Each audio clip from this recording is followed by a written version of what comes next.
E allora Marta Fontana,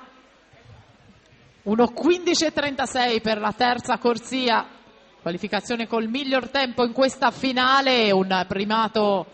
difficile e lontano, il primato della manifestazione di Erika Donadon, 1:10:05. Fontana subito avanti dai primi 25 metri, al suo fianco in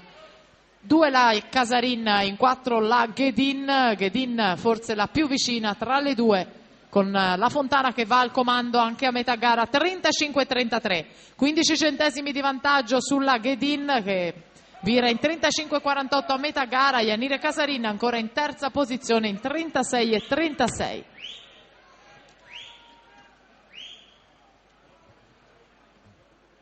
Ultimi 25 metri di gara, invariate le posizioni, con Yanire Casarin che forse prova a risalire sulla Ghedin per cambiare il colore di una medaglia da bronzo all'argento, ma intanto Marta Fontana prenota la vittoria dei 100 Rana Junior femmine. Marta Fontana, 1:14:65 per lei davanti a Yanire Casarin che ci riesce a vincere la medaglia d'argento, 1:16:25 per